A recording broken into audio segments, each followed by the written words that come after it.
అవతల వ్యక్తి చెడ్డవాడైనా కూడా నువ్వు తిట్టకు.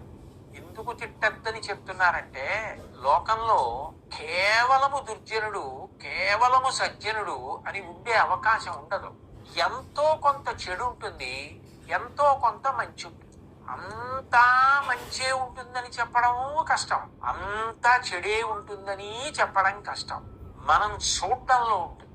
మీరు చూడండి, కొంతమంది మాట్లాడుతున్నప్పుడు ఎవరిని నింద చేయరు. మీరు ఎవరి గురించి ప్రస్తావించండి, ముందు వాళ్ళల్లో ఉన్న మంచి గురించి మాట్లాడతారు తప్ప అసలు చెడు గురించి మాట్లాడరు.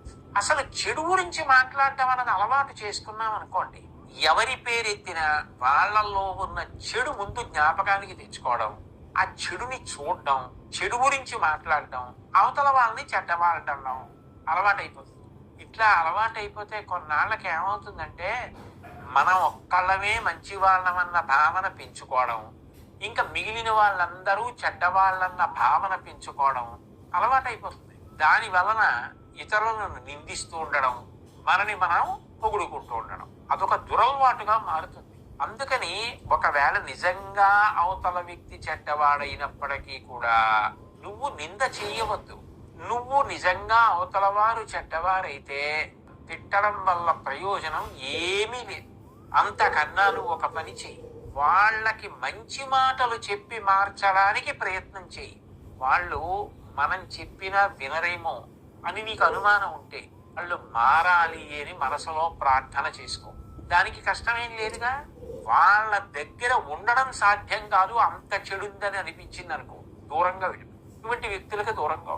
అంతేకాని నువ్వు చెడ్డవాళ్ళని గుర్తు తెచ్చుకోవడం, చెడ్డవాళ్లతో ఉండడం, అవతల వాళ్ళు చెడ్డవాళ్ళని వాళ్ళని తిట్టడం అలవాటు చేసుకుంటే క్రమక్రమంగా అది ఒక అంటువ్యాధిలాగా లోపల పెరిగిపోయి కనపడ్డ ప్రతి వాళ్ళల్లోనూ చెడు చూడటం, ఆ చెడ్డవాడన్న పేరుతో అవతల వారిని తిట్టడం అలవాటు. ఎప్పుడూ కూడా నిందించకూడదు, తిట్టకూడదు. అవతల వ్యక్తి చెడ్డవాడైనా కూడా నువ్వు తిట్టకు.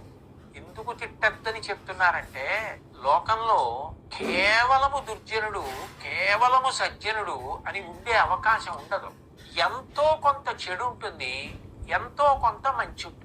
అంతా మంచే ఉంటుందని చెప్పడం కష్టం, అంతా చెడే ఉంటుందని చెప్పడం కష్టం.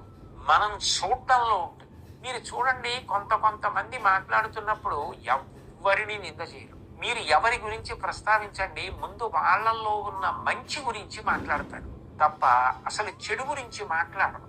అసలు చెడు గురించి మాట్లాడటం అన్నది అలవాటు చేసుకున్నాం అనుకోండి, ఎవరి పేరెత్తినా